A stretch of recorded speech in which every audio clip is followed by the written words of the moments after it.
आशा करता हूं आप सब बहुत अच्छे होंगे। मेरा नाम है सिद्धांत अग्निहोत्री। स्टडी ग्लोस पे आपका बहुत बहुत स्वागत है। दोस्तों पूरा लेक्चर देखिएगा क्योंकि आज मैं आपको भारत के बारे में बताऊंगा। चीन कैसे अपनी पकड़ जो है वो खोता जा रहा है। आपने ठीक सुना, खोता जा रहा है। आपको लग रहा होगा कि अगल बगल के देश चीन के हाथों बिक गए हैं, उल्टा है, वो सब भारत के साथ आ रहे हैं। बात करेंगे इसकी भी। फिर हम बात करेंगे कि कैसे भारत जो है बांग्लादेश को तोड़ेगा, बांग्लादेश में क्या डेवलपमेंट्स हैं, पाकिस्तान का एंगल, बहुत सारी, और भारत और म्यांमार के रिलेशंस जो हैं वो कैसे हैं। तो इन सारी चीज़ों पर हम बात करेंगे, ठीक है ना। तो क्यों हम इस बात को डिस्कस कर रहे हैं? क्योंकि इनके एक retired army officer Fazlur Rahman, इन्होंने कहा कि भारत को चीन के साथ मिलकर नॉर्थ ईस्ट पर कब्जा कर लेना चाहिए। मैं आपको दो चीजें बताता हूं चाइना के बारे में। देखिए चाइना जो है, चाइना अपना इधर सीपेक बना रहा है और इधर बना रहा है सीमेक, म्यांमार साइड। और चाइना को अपना ये कॉरिडोर बनाने के लिए नॉर्थ ईस्ट की जरूरत है। भारत कभी देगा नहीं, उसको बांग्लादेश की जरूरत है, ठीक है। अभी तक बांग्लादेश जो है वो भारत के साथ था, लेकिन अब जब से मोहम्मद यूनुस आया है, मोहम्मद यूनुस को इनवाइट किया है चाइना ने, और मोहम्मद यूनुस ने एक रटी रटाई स्क्रिप्ट बोली है जो कि चाइना के हिसाब से है, ठीक है। इस फजलुर रहमान ने भी चाइना ने ही कहा है कि ये तुम बोलोगे। बांग्लादेश से जो भी स्टेटमेंट आते या तो आईएसआई बुलवा रही है या चाइना बुलवा रहा है। वो चाहता है कि यहां पे हम अपनी प्रेजेंस बनाएं। लाल मोनिन हाट में एक एयरबेस बनाने की बात की थी चाइना ने। नॉर्थ ईस्ट तो ठीक है, क्या आपको पता है चाइना ने यह बोला कि जो तीस्ता नदी जो भारत की है, भारत से निकलती है, वहां पे आप बैराज बनाइए हमारे इधर। चाइना दो पर्पस है, डुअल यूज है, वो सिविलियन, वो खाली नाम के लिए है, इसको आप क्रॉस लगा दीजिए। मिलिट्री पर्पस और स्पाई पर्पस के लिए चाइना प्रोजेक्ट्स को यूज करता है। एक बार अगर चाइना कुछ भी यहां पे बनाएगा अपना इंफ्रास्ट्रक्चर, तो वहां पे अपनी मिलिट्री बैठा देगा। तो मेन एंगल यहां पे चाइना का है, जिससे भारत को सतर्क रहना है। लेकिन चाइना को हमने बहुत अच्छे से टैकल किया है, और हम बांग्लादेश को कैसे टैकल करें? जो इस तरीके के स्टेटमेंट है, हम किसको टैकल करें, मैं आपको इसकी अभी तोड़ बताता हूं। थ्रू म्यांमार हुआ क्या है कि चाइना इस समय फ्रस्ट्रेटेड है। आसपास के देश चाइना से निकल गए हैं। कैसे निकल गए हैं? पाकिस्तान सीपेक में बहुत पैसा डाला, चाइना ने भयंकर पैसा डाला, जबरदस्त पैसा डाला, और वो जिंदगी में नहीं बनने वाला। $65 बिलियन का प्रोजेक्ट, इतना पैसा फूका।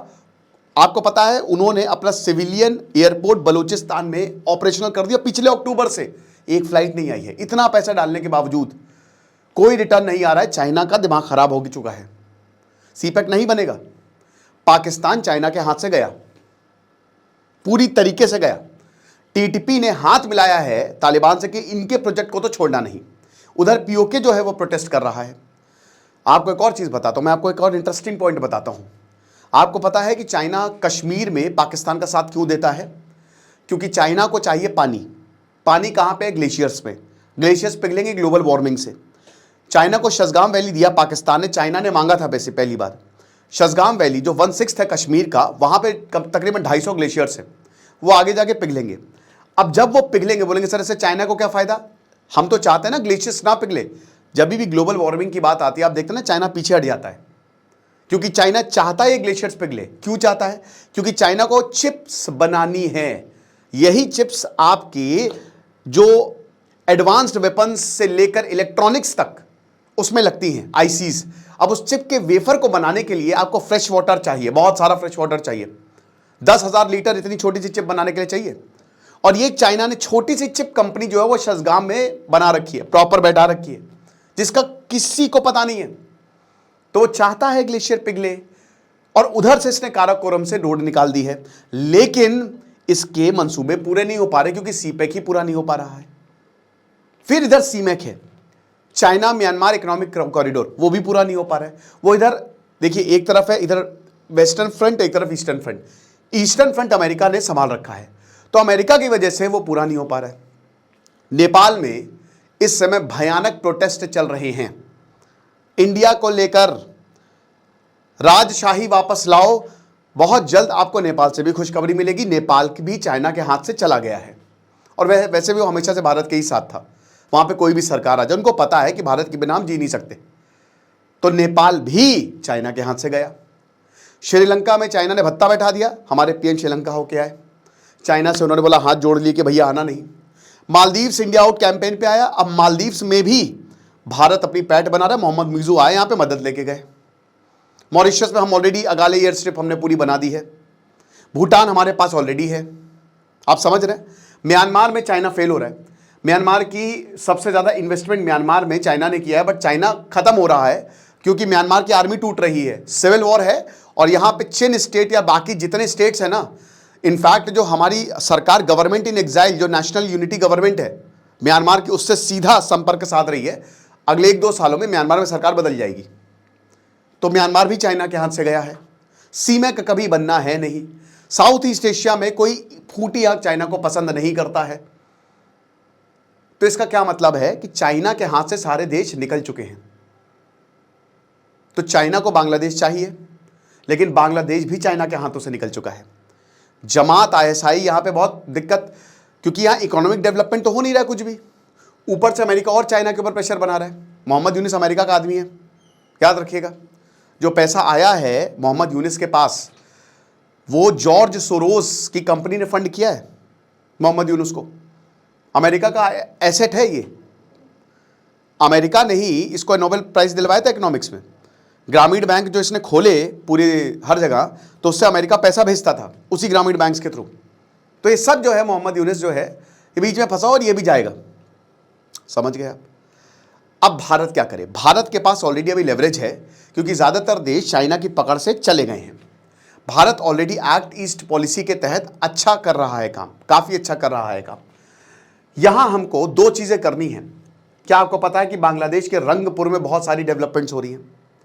बांग्लादेश के रंगपुर में भारत ज़बरदस्त डेवलपमेंट कर रहा है। वहां पे भी कुछ बड़ा सामने आएगा। बांग्लादेश भी टूट सकता है आगे आने वाले समय में, क्योंकि वहां इस समय इकोनॉमिक हालत बहुत खराब है। आपने हिंसा कर ली, आपने हिंदुओं को मार लिया, माइनॉरिटीज़ खत्म कर दी वहां पे। अब पैसा कहां से लोगे? कोई आपको पैसा नहीं दे रहा है। Nobody is giving you money. ना ही आपको चाइना फंड कर रहा है। चाइना भी पैसा भी डालने में फंस रहा है, डर रहा है कि भाई यहाँ पे पैसा डालना सही नहीं है। तो आप कह रहे हो कि सिलीगुड़ी कॉरिडोर को 22 किलोमीटर का कॉरिडोर, छोटा कॉरिडोर है, इसको एक्सपैंड करोगे, बट ये कभी नहीं होगा। हम इस पे आएंगे दोस्तों, अभी थोड़ी देर में हम इस पे आते हैं, ठीक है ना। तो पहली चीज़ तो ये है कि जो चाइना का दबदबा कम हुआ है ना, उससे भारत, ये सब भारत को बहुत ज़्यादा फायदा है और ये सब फड़फड़ा रहे हैं एक तरीके से। आपको एक और चीज़ मैं बताता हूँ कि देखिए, चाइना को काउंटर करने के लिए अमेरिका ने भारत की मदद की। बाद 2000 के बाद अमेरिका को पता चला कि उनका असली दुश्मन चाइना है। पहले चाइना को ही उसने रशिया को काउंटर करने के लिए आगे बढ़ाया। फिर चाइना इतना आगे बढ़ गया, सोवियत 1991 में टूट गया, लेकिन चाइना बहुत आगे बढ़ गया। अब जब चाइना बहुत आगे बढ़ गया तो चाइना ने अपना कैपिटलिज्म अपनाया अपने हिसाब से। अब चाइना बहुत ज़्यादा आगे बढ़ गया। अमेरिका को पता चला 2000 के बाद से, अबे यार ये तो बहुत आगे निकल जाएगा। तो फिर उसने भारत को डेवलप करना शुरू किया, भारत को टेक्नोलॉजी बेची, भारत को तैयार किया, भारत से न्यूक्लियर डील साइन की, भारत को एनर्जी ग्रुप में डलवाया कि तुम चाइना पे नजर रखो। 2011-12 में अमेरिका ने पूछा चाइना से, उस समय भारत से, उस समय कांग्रेस की सरकार थी, और कांग्रेस का रवैया दोस्तों पाकिस्तान चाइना को लेके बहुत ही सही नहीं रहा है, टू बी वेरी फ्रैंक। उनके और चीज़ों में काम बहुत अच्छे हैं, बट उनका चाइना पाकिस्तान को लेकर ज़्यादा मैं पत्ते यहाँ पे नहीं खोलूँगा, चीज़ें नहीं बताऊँगा, लेकिन आप सर्च करिएगा। आप सर्च करिएगा कि जवाहरलाल नेहरू जो है वो एक समय पे कुछ हिस्सा कश्मीर का पाकिस्तान को देने के लिए तैयार है। आप सर्च करिएगा कि 1963 जो CIA के थे एक अधिकारी और स्वर्ण सिंह में क्या बात हुई, आप ये सर्च करिएगा, ठीक है। ये आपके ऊपर मैं छोड़ रहा हूँ। तो आप ये मान के चलिए कि जो भारत है, इंडिया है, उस समय अमेरिका ने पूछा कि आप, चाइना ने इंफ्रास्ट्रक्चर बना लिया यहाँ पे, अगर चाइना चाहे तो 3-4 दिन के अंदर अंदर अपनी मिलिट्री जो है वो यहाँ पे तैनात कर रखा है, आपने कुछ किया है? भारत ने बोला नहीं, क्योंकि हम चाइना को अपसेट नहीं करना चाहते थे। तो चाइना बोलता बाप रे बाप, कौन है ये लोग, कहाँ से आते हैं? तो फिर चाइना ने क्या किया, चाइना ने बोला इंडिया को, चाइना ने सैटेलाइट्स दिए, चाइना ने इनक्रिप्टेड लेमोआ हमने साइन किया, कॉमकासा साइन किया अमेरिका के साथ। तो अमेरिका ने भारत की बड़ी मदद की इस चीज़ को लेकर कि तुम चाइना से काउंटर करो। चाइना को ये हमेशा डर लगता है कि अगर अमेरिका भारत के साथ आया तो हम गए काम से। तो जो सिलीगुड़ी कॉरिडोर इसीलिए चाइना के लिए इस समय इतना इंपॉर्टेंट है, क्योंकि चाइना अमेरिका के साथ मिलकर इधर वेस्टर्न फ्रंट खोल देगा, ईस्टर्न फ्रंट में हम ऑलरेडी घिरे हुए हैं अमेरिका से, तो हमारी प्रॉब्लम हो जाएगी। और जब भारत, अमेरिका, वैसे तो अमेरिका अभी भारत का काफ़ी अच्छा स्टैंड है, अमेरिका की बात इतनी नहीं मान रहा है, और अगर अमेरिका की बात मान लेता वो सारी बातें, तो फिर अब भारत के लिए बड़ी दिक्कत हो जाती है। तो शायद चाइना से युद्ध भी हो सकता था। तो ये पूरी कहानी है, और इसीलिए ये बैकग्राउंड में आप समझिए कि चाइना क्यों इतना ज़्यादा सिलीगुड़ी कॉरिडोर को लेकर इंटरेस्टेड है, कि वो बांग्लादेश से बार बार ये स्टेटमेंट डलवा रहा है कि तुम सिलीगुड़ी कॉरिडोर को लेकर, वो हमेशा बोला है। अभी ये स्टेटमेंट है, इससे पहले मोहम्मद यूनुस वहां पे बोल के आए थे। ये सब इसकी सोची समझी साजिश है चाइना की, इसके पीछे चाइना है, समझ गया। एक और चीज़ है, समझ लीजिए कि पहले तो चैनल को सब्सक्राइब कर दें, 1 सेकंड लगेगा प्लीज़। इतना बढ़िया कंटेंट हम आपके लिए लाते हैं, तो इतना तो हम डिजर्व करते ही है। दिन भर मैं काम करता हूँ आपके लिए, आपका इतना प्यार मिलता है, गदगद हूँ मैं। जिस दिन मिलोगे बस जादू की झप्पी। तो I love you all, subscribe करो। और हमारा साइकोलॉजी ऑफ नेटवर्किंग का कोर्स आप अवेल कर सकते हैं। आपको बस नेटवर्किंग कूपन कोड यूज़ करना है कि अगर आपकी कोई बात नहीं मान रहा है, कोई बहुत एग्रेसिव है, कोई आपको अपने नेटवर्क्स बढ़ाने हैं, आपको समझ नहीं आ रहा है कि यार कैसे मैं अमीर बनूं, कैसे नेटवर्क्स बढ़ाऊं, ना नहीं कह पा रहे हैं, परसुएसिव कम्युनिकेशन, एक अच्छा कम्युनिकेटर बनना है, तो आप आइए। 11 मई से क्लासेस शुरू होगी। साइकोलॉजिस्ट डॉक्टर मयूरिका दास ये क्लास जो है उसमें पढ़ाएंगे। ओके, तो ये तो पहली बात हुई। दूसरी बात, भारत क्या कर रहा है, भारत म्यांमार के साथ कलादान मल्टी मॉडल प्रोजेक्ट, ठीक है ना, ये 484 मिलियन डॉलर का प्रोजेक्ट है, तो जो अभी रुका हुआ है, इसमें हमको सिलीगुड़ी कॉरिडोर को चौड़ा करना है, ठीक है ना। अब उसका एक रास्ता ही कि आप बांग्लादेश को कब्जे में ले लें, लेकिन अभी वो तो होगा नहीं। 22 किलोमीटर का हमारा जो सिलीगुड़ी कॉरिडोर है, सिस्टर स्टेट्स हमारी वहीं से जाती हैं, और वो सब पूरा बॉर्डर शेयर करती हैं फिर साउथ ईस्ट एशिया से। अब हमको क्या करना है, हमको म्यांमार का जो कलादान प्रोजेक्ट है इसको दोबारा से रिवाइव करना है। ऐसे हम बांग्लादेश को तोड़ सकते हैं। रंगपुर में बहुत कुछ चल रहा है, चिटगांग में बहुत कुछ चल रहा है। बांग्लादेश भी दोस्तों 3 हिस्से में बट सकता है। जिस तरीके से चीज़ें हो रही है, शेख हसीना के समय Bangladesh was a stable country, but now Bangladesh is very much unstable because there are many players in Bangladesh who are operating at their own interest. ISI उनको फंड कर रहा है पूरी तरीके से। जमात और ISI मिलकर एक प्रोपागेंडा चला रहे हैं, लेकिन प्रोपागेंडा से पेट नहीं भरता है, पैसे से पेट भरता है। तो भारत भी जबरदस्त कोशिशें कर रहा है कि ये टूटे, और ये टूटेगा। इसके अलावा म्यांमार से हमने ये जो पूरा कलादान, बेसिकली वहां पे एक नदी है, तो हमारा कोई लैंड बॉर्डर नहीं, हमारा मैरीटाइम बॉर्डर है। ये आप देख सकते हो ना, ये मैरीटाइम बॉर्डर है। तो हम क्या करेंगे, ये कलकत्ता है ना, कलकत्ता से सीधा इस जो सितवे पोर्ट है, ये जो सितवे पोर्ट है, ये यहां पे हम जाएंगे। द प्रिंट से मैंने लिया, आपको बता दूं, ये यहां पे जाएंगे, और ये लगभग 539 किलोमीटर है, ठीक है ना।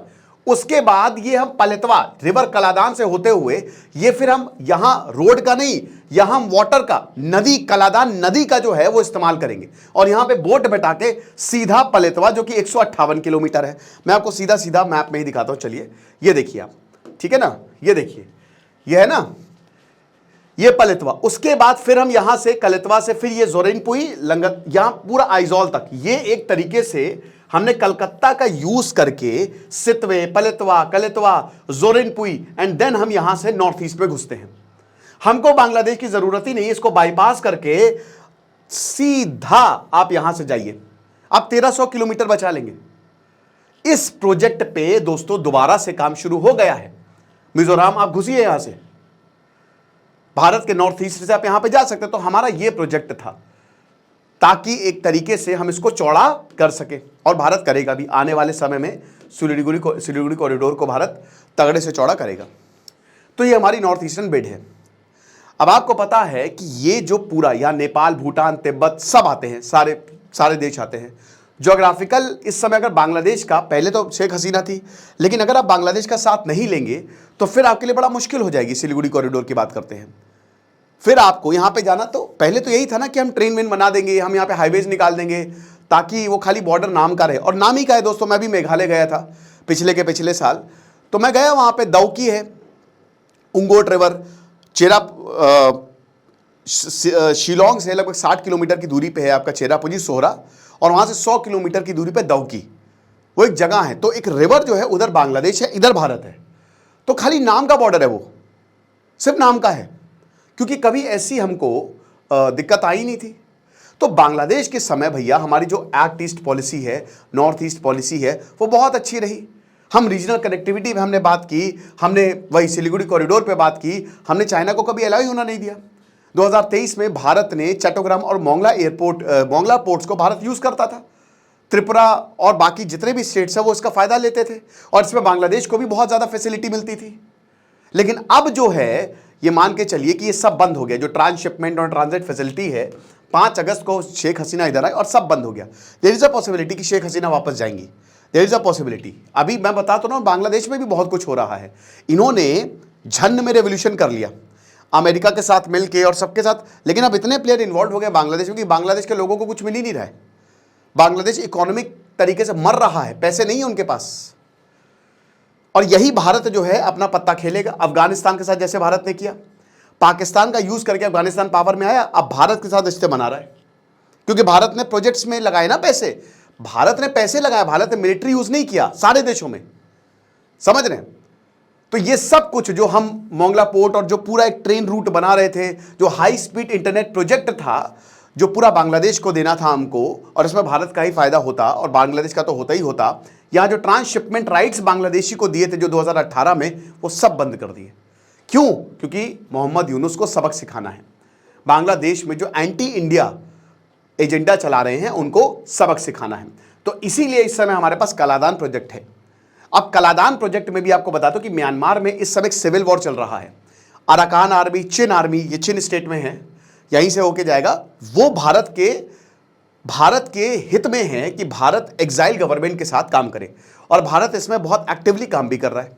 भारत की जो RNDW है वो बिल्कुल इसमें है इन्वॉल्व। और यहां म्यांमार का जो रखाइन स्टेट, वही रखाइन स्टेट जहां से रोहिंग्या आते हैं, ठीक है ना, हमने उनको शरण अभी भी दी हुई है। बहुत लोग कहते हैं बाहर निकाल दो, बाहर निकाल दो, बट ये चीज़ है, हमने उनको शरण दी है। वो हैं तो वैसे बांग्लादेश के। तो कलादान का जो मल्टी मॉडल ये प्रोजेक्ट है, ये कनेक्टिविटी जो बढ़ाएगा, इससे हम सिलीगुड़ी कॉरिडोर को एक्सपैंड कर सकते हैं। हमारा क्या चाहिए? हमको आसानी से कनेक्टिविटी चाहिए ना, हम यही तो चाहते हैं। तो 1300 किलोमीटर यहां से कम होंगे। और जैसा कि हमने बताया कि रखाइन स्टेट और सदर्न चिन स्टेट जो है, जिसमें पलेतवा इस समय अराकान आर्मी के साथ है और भारत सपोर्ट करता है। क्या है कि बहुत सारे रिपेल्स जो हैं, चिन आर्मी, अराकान आर्मी, वो जुंटा के खिलाफ खड़ी हो गई। म्यांमार का इतिहास अगर आप देखें तो म्यांमार का कैसा इतिहास, म्यांमार का पूरा जो कंट्रोल है वो आर्मी के पास रहा है। फिर उसके बाद 8 अपराइजिंग होती है 8 सितंबर 1988, जब आंग सान सू की, भारत की बेटी, म्यांमार में जाते हैं और डेमोक्रेसी के लिए जंग लड़ती है। इसमें भी अमेरिका का साथ होता है। इनको अरेस्ट कर लिया जाता है और ये लगभग 20 सालों तक हाउस अरेस्ट में रहती है। उसके बाद इनको छोड़ा जाता है 2008 के करीब। अमेरिका का प्रेशर होता है, अमेरिका को लगता है कि डेमोक्रेसी ले आओ म्यांमार में, सही होगा। लेकिन म्यांमार में हमेशा से आर्मी का रूल रहा है तो लोग उसी को ही सपोर्ट करते हैं। फिर से पिछले 4 साल पहले आंग सान सू की को गिरफ्तार करके जेल में डाल दिया गया। अभी जुंटा वहां पे रूल कर रही है। लेकिन इस बार आंग सान सू की और जितने भी उनके लोग थे वो डटे रहे।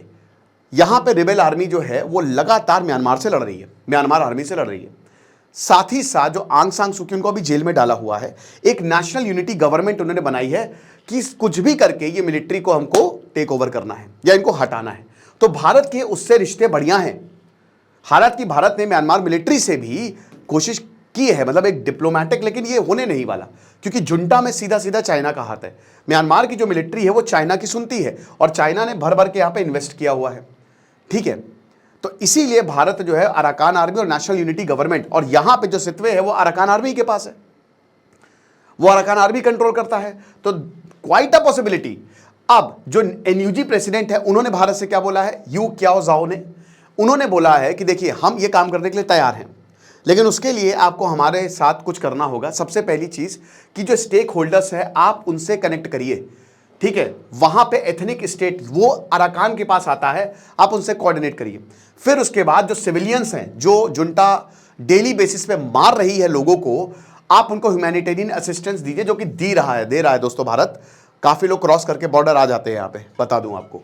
फिर उसके बाद आप बॉर्डर का ट्रेडिंग पोस्ट खोलिए ताकि म्यूचुअल इकोनॉमिक बेनिफिट हो। तो ये 3 चीजें भारत से बोली गई और ये कोई बहुत बड़ी बात नहीं है।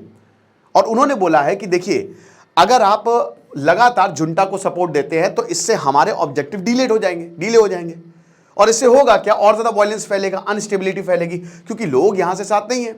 तो भारत क्या करे कि जल्द से जल्द जो 3 मांगे हैं माने और अराकान और बाकी NUG और चिन आर्मी के साथ इंगेज करे, एक बैलेंसिंग एक्ट करे। ठीक है, ताकि सितवे को प्रिजर्व किया जा सके और इकोनॉमिक लेवरेज करे, ताकि चाइना को भी समझाए कि भैया देखिए, आपको अगर काम करना है तो मिलके भी हम काम कर सकते हैं, सिर्फ दुश्मनी नहीं लेनी है। ये कर सकता है भारत। अभी कितना इसमें सक्सेसफुल होगा वो देखेंगे। फिलहाल डिस्क्रिप्शन कमेंट बॉक्स में साइकोलॉजी ऑफ नेटवर्किंग का लिंक दिया है, आप कोर्स को अवेल कर सकते हैं, आपको बहुत ज्यादा फायदा होगा। खुश रहिए, पढ़ते रहिए। दिस इज सिद्धांत अग्निहोत्री साइनिंग ऑफ।